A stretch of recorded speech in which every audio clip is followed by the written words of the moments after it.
ಮೈಸೂರು ಪಾಕ್ ಹೆಸರು ಬದಲು ಮಾಡಿದೆ ಯಾಕೆ? ಮೈಸೂರು ಪಾಕ್ಗೂ ನಂಟಿದೆಯಾ? ಎಲ್ಲದರಲ್ಲಿಯೂ ಕೂಡ ಪಾಕ್ ಅನ್ನೋದನ್ನು ಹುಡುಕ್ತಾ ಹೋದರೆ ಹೇಗೆ? ಮೈಸೂರು ಪಾಕ್ನಲ್ಲಿ ಏನಾದರೂ ಪಾಕಿಸ್ತಾನ ಇದೆಯಾ? ನಮಸ್ಕಾರ. ಕರ್ನಾಟಕದಲ್ಲಿ ಅದರಲ್ಲಿಯೂ ಕೂಡ ಮೈಸೂರಿನಲ್ಲಿ ಹುಟ್ಟಿದ ಸಿಹಿ ತಿನಿಸು ಮೈಸೂರು ಪಾಕ್ ಇದೀಗ ವಿವಾದದ ಸರ್ಕಾಗಿ ಹೋಗ್ಬಿಟ್ಟಿದೆ.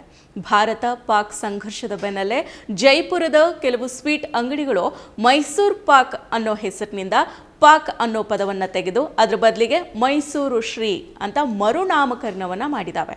ಜೈಪುರದ ಸ್ವೀಟ್ ಅಂಗಡಿ ಮಾಲೀಕರು ಮಾಡಿರೋ ಈ ಬದಲಾವಣೆಗಳನ್ನು ಕನ್ನಡಿಗರು ಖಂಡಿಸಿದ್ದಾರೆ, ಆಕ್ರೋಶವನ್ನು ವ್ಯಕ್ತಪಡಿಸಿದ್ದಾರೆ. ಮೊದಲಿಗೆ ಆ ಹೆಸರಿನ ಅರ್ಥವನ್ನು ತಿಳಿದುಕೊಳ್ಳಿ ಅಂತ ರಾಜಸ್ಥಾನಿಗಳನ್ನು ಕನ್ನಡಿಗರು ಸಾಮಾಜಿಕ ಜಾಲತಾಣದಲ್ಲಿ ತರಾಟೆಗೆ ತೆಗೆದುಕೊಂಡಿದ್ದಾರೆ. ಹೌದು, ಮೈಸೂರು ಪಾಕ್ ಕನ್ನಡಿಗರ ಅಸ್ಮಿತೆಯ ಭಾಗ ಆಗಿದೆ. ನಂದಿನಿ ಬ್ರ್ಯಾಂಡ್ ಹೇಗೆ ಕನ್ನಡಿಗರ ಕನ್ನಡದ ನೆಲದ ಉತ್ಪನ್ನನೋ ಹಾಗೇನೆ ಮೈಸೂರು ಪಾಕ್ ಕೂಡ ಕನ್ನಡ ನೆಲದಲ್ಲಿ ತಯಾರಾದ ಖಾದ್ಯ, ಪ್ರಸಿದ್ಧಿಯನ್ನು ಪಡೆದಿರೋ ಖಾದ್ಯ.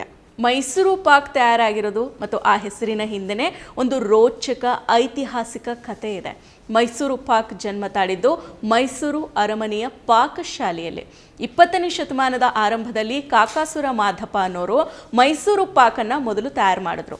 ಅರಮನೆಯ ಪಾಕಶಾಲೆಯ ಬಾಣಸಿಗನಾಗಿದ್ದ ಕಾಕಾಸುರ ಮಾದಪ್ಪ ಅವರು ಮಹಾರಾಜ ನಾಲ್ವಡಿ ಕೃಷ್ಣರಾಜ ಒಡೆಯರ್ಗಾಗಿ ಒಂದು ದಿನ ಹೊಸ ರೀತಿಯ ಸಿಹಿ ತಿಂಡಿಯನ್ನು ತಯಾರು ಮಾಡೋದಕ್ಕೆ ಯೋಜನೆ ಮಾಡಿದರು. ಅರಮನೆಯ ಪಾಕಶಾಲೆಯ ಬಾಣಸಿಗನಾಗಿದ್ದ ಕಾಕಾಸುರ ಮಾದಪ್ಪ ಅವರು ಮಹಾರಾಜ ನಾಲ್ವಡಿ ಕೃಷ್ಣರಾಜ ಒಡೆಯರ್ಗಾಗಿ ಒಂದು ದಿನ ಹೊಸ ರೀತಿಯ ಸಿಹಿ ತಿಂಡಿಯನ್ನು ತಯಾರಿಸೋದಕ್ಕೆ ಪ್ಲ್ಯಾನ್ ಮಾಡಿದರು.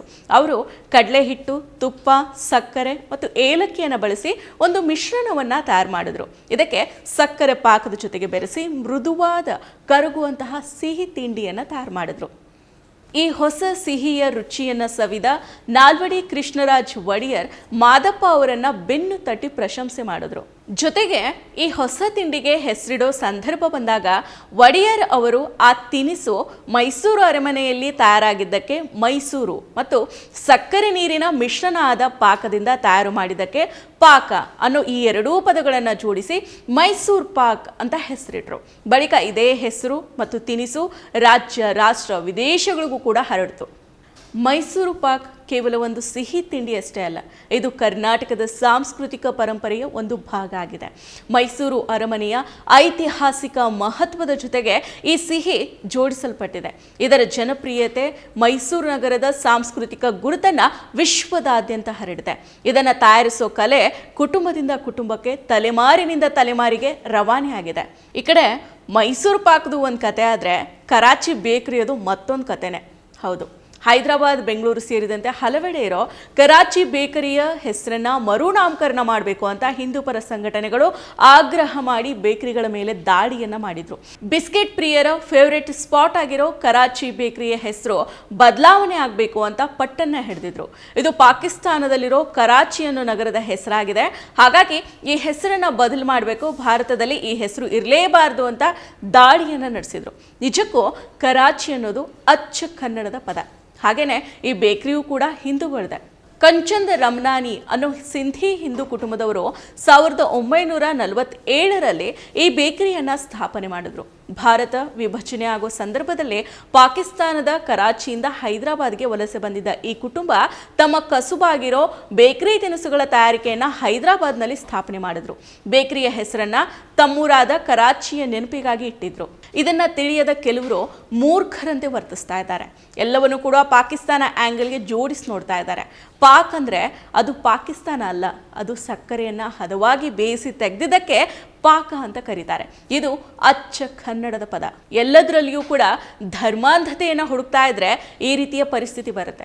ನಮ್ಮದೇ ಕನ್ನಡದ ಪದವನ್ನು ಅದು ನಮ್ಮದಲ್ಲ ಅನ್ನೋವಂಥದ್ದು ಇದು ಒಂದು ರೀತಿಯಲ್ಲಿ ಕೂದಲು ಸೇಡಿನಲ್ಲಿಯೂ ಕೂಡ ದ್ವೇಷ, ಧರ್ಮಾಂಧತೆಯನ್ನು ಬಿತ್ತೋ ಕಲೆ ಇದು. ಎಲ್ಲದರಲ್ಲಿಯೂ ಪಾಕ್ ಇದೆ ಬೇಡ ಅಂತ ಕನ್ನಡ ಪದಗಳನ್ನು ದೂಡಿದ್ರೆ ಹೇಗೆ? ಪಾಕ ಅಂದರೆ ಅದು ಸಿಹಿ ಅಡುಗೆ. ಇದು ಅಚ್ಚ ಕನ್ನಡದ ಪದಗಳು. ಈಗಲೂ ಕಜ್ಜಾಯದ ಪಾಕ, ಬೆಲ್ಲದ ಪಾಕ ಅಂತ ಕರೀತಾರೆ. ಪಾಕ್ ಅನ್ನೋದು ಪಾಕಿಸ್ತಾನದಿಂದ ಬಂದಿರೋ ಪದ ಅಲ್ಲ, ಕರ್ನಾಟಕ ಸೇರಿದಂತೆ ಉತ್ತರ ಭಾರತದಲ್ಲಿ ಬಳಸೋ ಪದ ಇದು.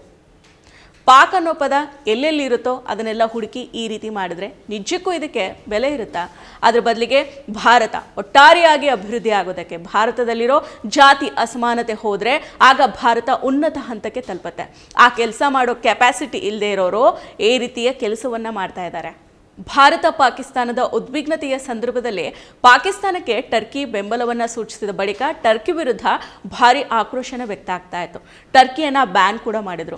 ನಿಜಕ್ಕೂ ಹೇಳಬೇಕಂದ್ರೆ ಟರ್ಕಿಗಿಂತ ಅಮೇರಿಕಾದಿಂದನೇ ನಮ್ಮ ಭಾರತಕ್ಕೆ ಅವಮಾನ ಜಾಸ್ತಿ ಆಗಿದೆ. ಹೋದ ಕಡೆಯೆಲ್ಲ ಟ್ರಂಪ್ ಭಾರತದ ಬಗ್ಗೆ ಕೇವಲವಾಗಿ ಮಾತಾಡಿದ್ದಾರೆ. ಆದರೆ ಇವರುಗಳಿಗೆ ಅಮೇರಿಕಾಗೆ ಏನೋ ಮಾಡೋ ಧೈರ್ಯ ಹೋಗಲಿ, ಟ್ರಂಪ್ ಮಾತಾಡಿದ್ರ ಬಗ್ಗೆ ಪ್ರತಿಕ್ರಿಯೆ ನೀಡೋ ಧೈರ್ಯ ಕೂಡ ಇವರಿಗಿಲ್ಲ. ಮತ್ತಷ್ಟು ವಿಶೇಷ ವಿಡಿಯೋಗಳನ್ನು ನೋಡಲು ಮತ್ತು ಹೊಸ ವಿಡಿಯೋಗಳ ಬಗ್ಗೆ ತಿಳಿಯಲು ಈ ದಿನ .com ಯೂಟ್ಯೂಬ್ ಚಾನೆಲ್ ಸಬ್ಸ್ಕ್ರೈಬ್ ಮಾಡಿ ಮತ್ತು ಬೆಲ್ ಐಕಾನ್ ಕ್ಲಿಕ್ ಮಾಡಿ.